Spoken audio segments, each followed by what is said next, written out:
In the first 100 days, new governments tried to turn their campaign promises into quick legislative and administrative victories, diffuse lingering crises, set themselves apart from their predecessors, and set a leadership tone for the next 5 years, all while avoiding blunders that could destroy their momentum.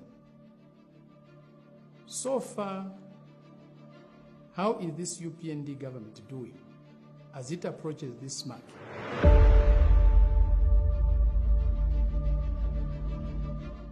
Indeed, this government made many promises. And they are still making more promises every day. They promised to reduce the fertilizer prices to 250. They promised to reduce fuel and electricity tariffs. They promised you free education. They promised all you young people jobs. Have they given them? Have they given you jobs? No. Have the prices of fertilizer been reduced to 250? No. Have fuel prices been reduced? No. Is education going to be free in the real sense of the word? No. But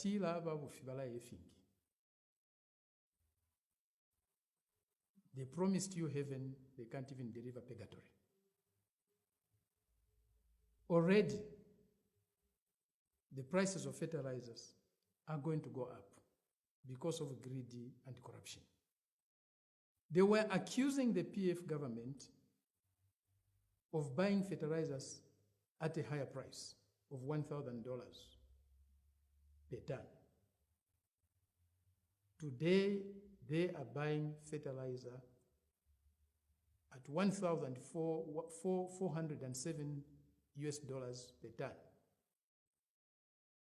from a single source, single sourcing, from a husband of a cabinet minister, from a friend of the president.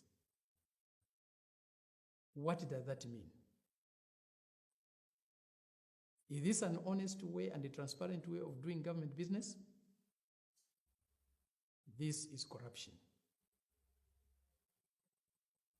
And it must be opposed, exposed, and challenged at all times.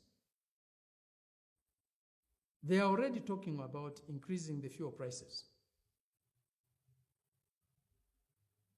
It's not even being announced by direct government officials now, it's being announced and advocated for by the Bank of Zambia, in the belief that the Bank of Zambia governor is more credible, probably, and will take away the pressure from government if it comes from there. They gave you an elaborate explanation on how they were going to reduce fuel prices by at least 4 kwacha. Now they are increasing. They have promised to take away school fees in January. But education is not only about school fees. Education is about free books, free meals, free pencils, free transportation. If you do not take away these issues, these things, it will be very, very difficult for the majority of our people, especially in the rural areas where poverty levels are averaging 76.6% to pay for these things. Their children will not have education or a decent education. With increased fertilizer prices, agricultural production will go down. And with agricultural production going down, it will mean many of our young people will not have the jobs they were promised. This is the only sector that can really create jobs.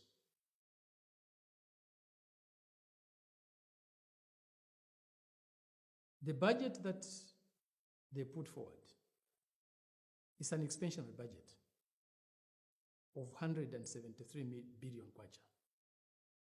They are telling us they'll only be able to raise 100 billion of that a deficit of 73 billion has to be funded by borrowings. $4 billion has to be borrowed in one fiscal year. This is record borrowing in our history. No government has borrowed that type of money in one fiscal year. Together with them, we criticized the previous government over this date, and rightly so.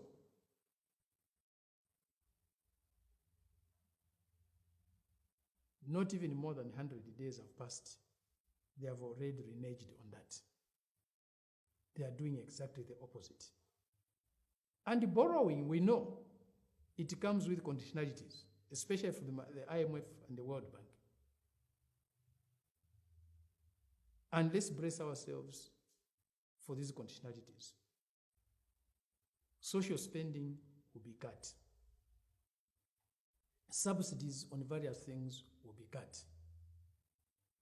Tighten your belts.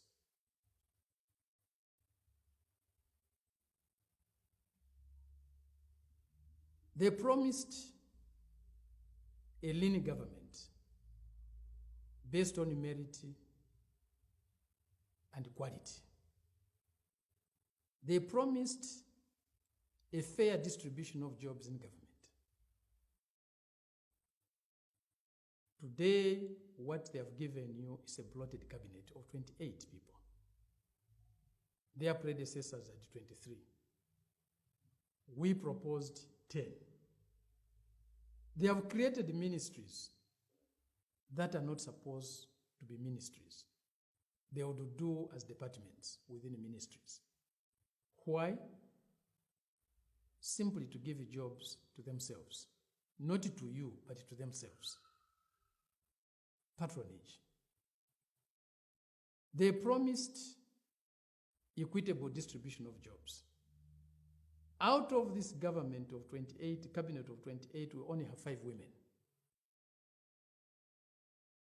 And no young people, in the real sense of the word of young people. This is not equity. This is not the way things should be. These are the people who voted for them, who put them in power. You, the young people, you, the women, they are living out today. Yes, they have appointed 1 or 2 women in prominent positions, but that's not equity. Much more needs to be done. They promised you a one Zambia, one nation. They talked eloquently about national unity and the need for it. Yes, we agree. We need unity. We have done very well as a people when we are united. And we have done badly when there's disunity in our nation. What they have given you is not a government that represents all the regions of our country, that represents all the ethnicities of our country, as they had promised. We have today a government that comes from one half of our country, predominantly. All the key positions of government today and of the state are occupied by people from one region, a region that Cecil Rhodes called Northwestern Rhodesia, because Rhodes had divided this country initially into 2, Northeastern and Northwestern Rhodesia. He only united them in 1911 to form Northern Rhodesia. The executive leader is from Northwestern Rhodesia. The adjudicator from Northwestern Rhodesia. The legislature from Northwestern Rhodesia. All the key ministries are from this same part of the country. Ministry of Finance, the Governor Bank of Zambia, Minister of Defense, Minister of Home Affairs, Minister of Local Government, Minister of Justice, Minister of Information, Minister of Health, Education, all from one region. The chiefs of our security and defense wings are all from this same region. The Chief of the Army, the Air Force, National Service, the IG of Police, the Chief of Intelligence, they are all from this one region. This is not a recipe for national unity. This is not a recipe for building a one Zambia, one nation. This is a recipe for disunity. This is a recipe for chaos. You cannot unite a country on more doses of regionalism. You cannot unite our people on more and more tribalism. There is a need for this new government to address these issues very, very quickly. We don't want to see them fail, because if they fail, we all fail. Our people changed the government so that their lives can improve, so that they can live in peace. They did not vote to change government so that a small group of people benefit, so that their country is divided into two halves. This government can do better and must do better. You must push this government to honor its promises to you. You voted for them on that basis. Let them deliver to you. Thank you very much.